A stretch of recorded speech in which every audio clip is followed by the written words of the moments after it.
부부간 의사소통, 칭찬과 관심. 칭찬과 관심, 결혼한 부부 사이에는 서로 칭찬하는 일이 줄어든다. 칭찬이 사람에게 자신감을 갖게 만들고 상태를 긍정적으로 변화시킨다는 건 대부분 다 알고 있다. 고래도 춤추게 한다는 칭찬, 친구, 직장 동료, 후배에게는 좋은 관계 유지를 위해 칭찬을 곧잘 한다. 가정에서도 자녀의 성격을 고치기 위하여 혹은 자녀의 공부를 위하여 칭찬의 방법을 쓴다. 그런데 유독 부부 사이에는 칭찬하는 경우가 많지 않다. 배우자가 잘하는 일은 당연하게 여기고 못하는 일에 대해서만 지적을 하는 게 보통의 부부이다.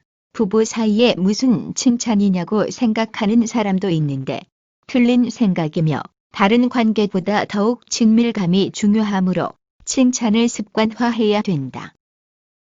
아무리 부부가 일심동체라 해도 감정은 개인적일 수밖에 없다. 아내나 남편에게 듣는 칭찬이 친구나 직장 상사에게 듣는 칭찬보다 가치가 없는 것도 아니다. 오히려 부부 사이의 칭찬은 행복한 가정 생활을 이끈다는 점에서 사회 어느 관계에서의 칭찬보다 중요하다. 결혼 생활을 힘들게 하는 요소 중 흔히 권태감을 들곤 하는데 이런 권태감도 배우자의 칭찬 한마디로 눈 녹듯 사라지는 법이다. 부부 사이의 칭찬이야말로 매우 손쉽게 애정을 확인시켜주는 일이며 배우자에게 자신감과 긍정적인 마음을 심어줌으로 해서 그 보답이 고스란히 자기에게 돌아오는 일이다. 와, 당신 대단한데. 역시 내 남편이야. 우리 마누라가 최고라니까. 이런 가벼운 배우자의 칭찬과 격려만으로 배우자의 기분을 180도 바꿀 수 있다. 사람들은 자기 아내와 남편의 칭찬을 매우 기다린다.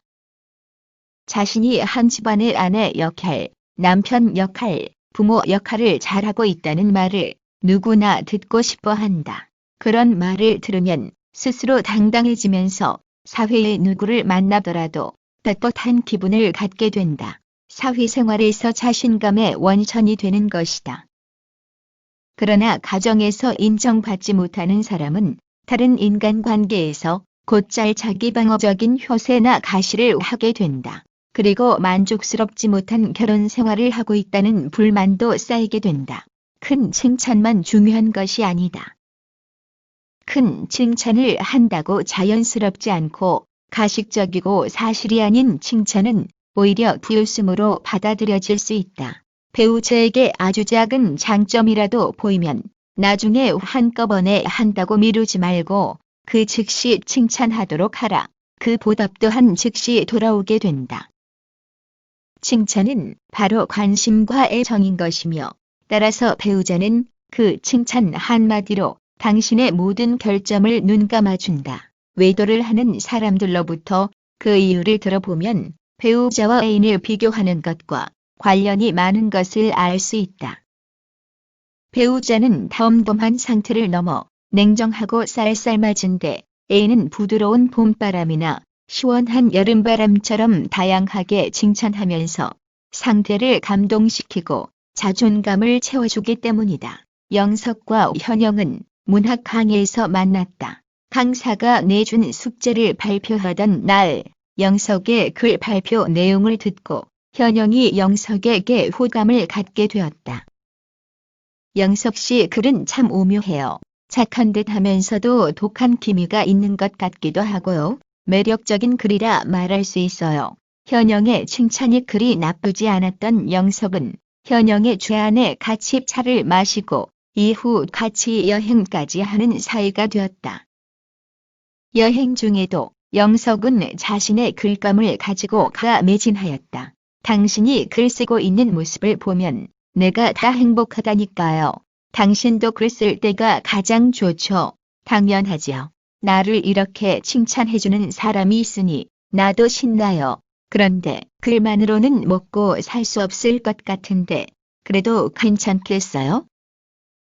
현영은 배시시 웃으며 영석의 팔짱을 꼈다. 현영은 자신이 무엇이든 다 헤쳐나갈 것만 같았다. 영석이 글만 쓴다면 그리하여 두 사람은 평생을 약속하며 결혼하게 되었다. 결혼하고도 영석은 글에 매진하였다. 하지만 글의 소재도 그렇고 책 한 권씩 완성해 나가는 것도 그리 쉬운 일은 아니었다. 경제 사정도 엉망이었다. 경제적으로 아이들에게 도움이 되지 못하는 것이 미안하였다. 게다가 처음에는 그렇게 응원하던 부인도 짜증을 내면서 그렇게 글을 써서 되겠느냐고 몰아세운다. 그러면서 누구는 어떻게 또 누구는 무슨 상을 받는데 하면서 문학적 소질까지 들먹이며 아이들 앞에서도 남편을 형편없는 사람으로 만들기 일쑤다. 영석은 몸과 마음이 서서히 지쳐가고 있었다. 집에 와도 편안한 마음이 들지 않아 일부러 늦게 들어오곤 하게 되었다. 그러던 중 대학 때 같은 과 친구의 부탁으로 기획사 광고 카피 일을 잠시 아르바이트 삼아 하게 되었다. 선생님 카피는 환상적입니다. 사람들의 마음을 꿰뚫고 있다고요. 게다가 구매로까지 이어주는 구체적 지침 성격도 있어서 광고주들이 엄청 좋아하고 있어요. 기획사 김 부장의 말이었다. 김 부장은 독신주의 여성으로서 사리 판단이 명확한 여성이었다. 그러한 여성이 칭찬해주고 있으니 영석은 더욱 힘이 났다. 카피의 성과가 좋자 기획사로부터 계속 일 부탁이 들어왔다. 처음엔 한두 번이려니 하던 아내 현영이 서서히 불만을 드러내기 시작했다. 작가 되려는 사람이 그런 상업적인 일에나 몰두하고 있는 모습, 나는 그보다 더 슬픈 장면을 알지 못해요. 영석은 크게 타격을 받아 김 부장에게 그 말을 전하였다. 김 부장은 혀를 끌끌 차며 말했다. 요즘 글만 쓰는 작가들 없어요. 게다가 지금 선생님이 하는 일은 선생님 글 쓰는 일과도 무관하지 않다고요. 책상 앞에 앉아 머리만 굴린다고 닭을 되는 건 아닐 거예요. 선생님, 힘내세요. 난 선생님이 굴하지 않았으면 해요. 김 부장의 격려를 받은 영석은 아내 현영의 만류에도 불구하고 카피 일을 계속해 나갔다. 현영의 히스테리는 점점 심해져 갔다. 선생님, 아내분이 아직도 카피 쓰는 거 싫어하시죠? 하지만 저는 선생님이 정말 카피라이터 일을 했으면 하는데 이 분야 최고가 될 수 있다고 보거든요. 나도 이제 알게 됐어요. 나는 작가보다는 카피라이터가 맞아요. 정말 신나는 일이라고요. 영석은 카피 일에 빠져 점점 기획사 사무실에서 밤새는 일이 잦아졌고 작가 길을 거의 포기하다시피 한 영석에게 현영은 드디어 이혼 이야기를 꺼내기 시작했다.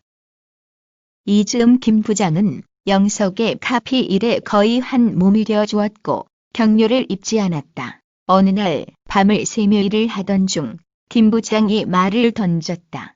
옆에 있으면서 선생님을 보호하고 싶어요. 김 부장의 한마디가 영석의 머리에 하루 종일 맹돌았다. 이후 김 부장과 영석은 이제 거리에서도 손을 잡고 걸어다니는 사이가 되었다. 누가 뭐래도 나를 이해해주는 사람이 진정한 내 사랑이었다.